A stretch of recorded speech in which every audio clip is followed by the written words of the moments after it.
Hello, thank you for joining us for Cannabis and Company episode 3. Today I am joined with Connie Sparrow of Sparrow Consulting and the Michigan Cannabis Coalition. Hello, Connie. Hi, Jamie. Welcome.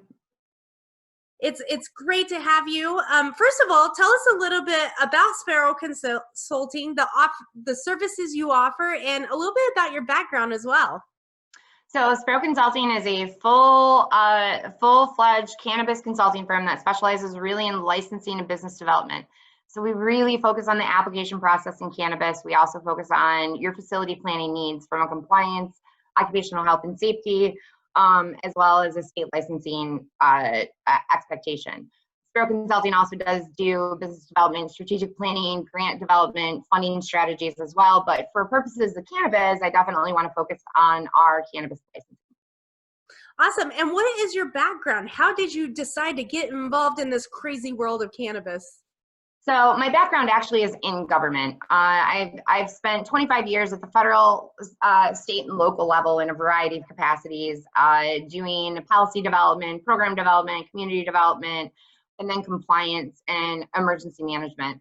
So a lot of what happened was I actually was the one that was overseeing the LARA grants for education and outreach that the police were actually using to get the caregivers in trouble. And in my work overseeing those grants for one of the counties in West Michigan, I quickly realized that the LARA was moving to a commercial medical marijuana facilities licensing act structure. In that, I actually also had just started Sparrow Consulting and decided that I might take on a couple of clients in the cannabis space. Well, about 6 months into that, I quickly realized that my business was pretty much going to transition to fully cannabis from there. And so I still do a little bit of work in the government space, but not a lot. I really am pretty focused on cannabis licensing. Well, let's talk a little bit about licensing. What does that process look like here in Michigan? The process for licensing is actually comprehensive.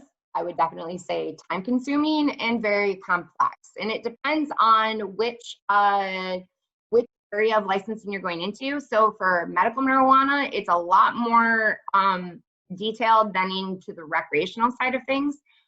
Basically, it requires you submitting a whole bunch of financial information, all of your litigation history, all of your criminal background. It's pretty much like getting underwritten for a mortgage. And it requires about as much detail and paperwork submission as getting underwritten for a mortgage. So if you have a really bad experience with mortgages, well, guess what? I'm not going to have any better information for you. It's as painful. The recreational side isn't quite as lengthy when it comes to documentation, but it's still pretty substantial. So the pre-qualification process, which is the first part, is where you really attest to your financials and attest to who you are as a person. And then you disclose those things that the state may feel are not license worthy. And that's the best way to explain the subjective assessment of whether or not you can conduct business in the state of Michigan with cannabis. Now, that being said, we are 100% at the state level and have never been denied. We do some pretty thorough vetting of clients before we take them on, because I'm definitely not one to waste anybody's money when I know that there's some sort of red flag, like I didn't pay my taxes for the last 5 years. You're not going to get licensed in the state of Michigan if you haven't paid your taxes in 5 years. The other part about licensing that people really need to understand is that the state's on an average about 8 months for processing pre-qualifications. So if anybody thinks they're going to get licensed in the next 3 months, that's not going to happen. We actually give it 6 to 8 months of time with us, and even then you may not be done. I still have some clients that are in pre-qual for medical and they've been there for 18 months. So it just depends on your background, how many financial accounts you have, if you're attested to the right amount of capital in the medical side of it, which is always a barrier. And then if you have the patience to make it through. A lot of people don't have the patience to make it through. They get really, really frustrated. We advocate a lot of the time with the state to speed up this process, but rec did not help us because all the analysts from medical moved to rec, and then they hired a bunch of new medical analysts, and that really has created kind of a bottleneck. So we kind of just sit in our 8 to 12 month space and keep you calm. I do on helping you to find your property, make sure it's zoned. And in the time that we're waiting for your state licensing, we actually help you get your local licenses submitted so you feel like you're actually getting something accomplished, because the local units of government are not quite as how should I say, are not quite as root canalish with their assessments of you as a cannabis business owner. Right. So emotional support through the process is needed. I would definitely say that that's most of what we do is talk people off cliffs. I have a client up in the UP who moved from Houston, Texas, and she's like, I'm just going to open a provisioning center in the UP. And I'm like, why? Okay. And so she finally got up there after like 6 months of planning and planning and planning. And she got up there and I called her like 2 weeks into it. And she's like, oh my goodness, I feel like all I'm doing is sitting in my pajamas and hanging out with my dog. Is everything okay? You're fine. So it is a lot of emotional support and handholding, but that's actually what we take pride in. We're a small family-owned business. Our goal is to make sure that if you have a problem, if you're feeling anxious, if you're frustrated, I would much rather you call me and be frustrated with me and say, go off on an analyst and then say, not interested in working on that file this week and slide it over to the left, because that happens. Absolutely. Social equity, it's a hot topic in Michigan. What is social equity and what is being done to address social equity in Michigan? So social equity is actually pretty unique for the state of Michigan. If you were to talk to states like Colorado, they didn't really decide to do social equity 11 years ago.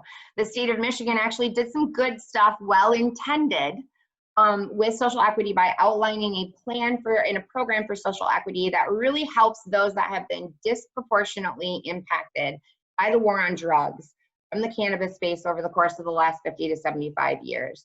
So there's really two components to it. The first component is that if you are a resident of one of several cities the state's listed out, and you're a caregiver, and you have a cannabis conviction. Now, you don't have to have all three of these things, but if you have 1, 2, 3, or all, or one, you actually get some discounts on your recreational licensing fees, which is substantial when it's $66,000 for a provisioning center license. You can get upwards of 60% off those discounts for licenses, and that definitely helps you get into the cannabis space. We also, as a social equity preferred provider with the state of Michigan, Sparrow Consulting honors those same discounts. So if you choose to go with us as a licensing consulting firm, we actually honor that 60% if that's what you qualify for. The second part of the state social equity program is that all recreational licensees are required to submit a social equity plan to help impact or to help actually counteract the negative impacts that the cannabis industry has had on the cities the state's laid out. And so if you're a recreational facility licensee and you're not sure how to do that, we definitely can help you. We have actually a community foundation called the Michigan Canna Coalition, which serves as a community foundation where you can actually donate your money in, and we will allocate it out to those groups of people in those cities and nonprofits that actually apply for funding, and you get to decide whether or not you want to support project A, B, C, or D. If you're in Traverse City and you don't know how to support Benton Harbor, we have that solution for you. So really what the state is asking for recreational licensees to do is take a portion of dollars and donate it back into local communities that have been disproportionately impacted. And we have the solution for that by being able to help give that money back in a way that's actually tracked, audited, and then measured and reported back to the state. Are there any communities in Michigan that you feel are tackling the social equity issue right? Who is doing it? Who are the bright shining stars? So I definitely would say, and this is interesting, it didn't come under the auspice of social equity. It came under the auspice of local economic development. So when we talk about economic development, we talk about a new emerging industry like cannabis. Any money that stays in locally and recirculates locally creates collective wealth. So I would definitely say that the city of Lansing knocked it out of the ballpark. And the reason why is because the city of Lansing scored their local applications and said, we want to see you open up multiple facilities within our city. We want to see you hire a certain specific amount of people that are from the city of Lansing, and we want to see that you're using Lansing contractors to do that work. Grand Rapids also did a pretty good job of it through the MyVeda, and I can't remember what that acronym stands for, but they really pushed the cannabis licensees that were interested in Grand Rapids to go out and talk to the community about the things that were needed, engage with church groups, and engage with neighborhood watches, and really try and figure out how to keep the economics circulating locally. they also gave points, and so did Lansing. Both Grand Rapids and Lansing gave points to people that were actually residents of Grand Rapids or Lansing. So those local units of government, and there are a few more. Pontiac did it. I believe Centerline did it as well. Those local units of government that realized that they could tackle some economic development challenges in their local applications really kind of knocked it out of the ballpark. Now, a different way to impact disproportionate communities is by raising property values. So you can throw the city of Muskegon in there, and the city of Muskegon said, we're going to take our biggest blighted areas, and we're actually going to focus all of the licensees into these overlay districts where we need a lot of community and economic development support when it comes to the real estate. Because what we do know is that when real estate values are very low because of blighted buildings with environmental issues, those neighborhoods surrounding are directly impacted by that. So the city of Muskegon actually took it a little bit further into the economic development realm, and so we really want to see these buildings get back online, raise those property values, because that's going to inherently help the common shared wealth of the people in that area. So if I were to say those three municipalities probably knocked it out of the ballpark, and at the same time, they do a little bit more overreach than they need to too. So we have to be a little bit careful on balance, right? My licensee should not have to pay for 15 streetlights. I don't know, call me crazy. Already dumping $500,000 into the facade updates for blighted buildings. Now we have to put streetlights up.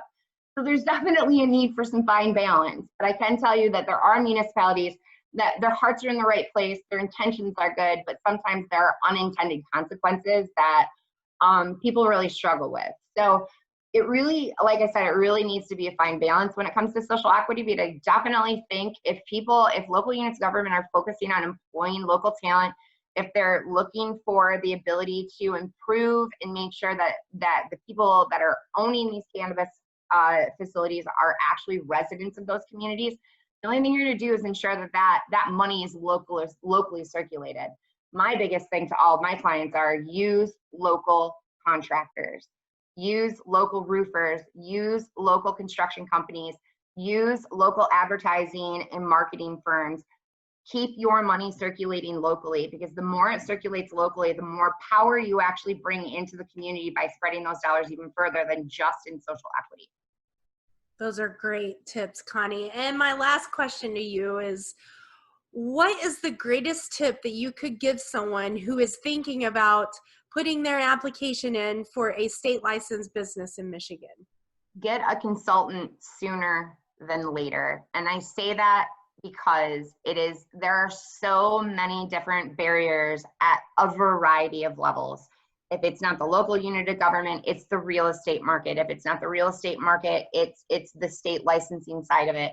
We really strive to make sure that people have a pleasant process in the application world.